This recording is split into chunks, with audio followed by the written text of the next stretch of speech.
chance from relapsing after they get out.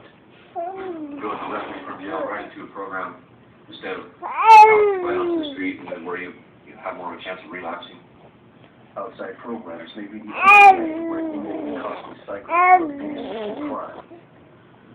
We have limited money to spend on the very expensive medications that they require.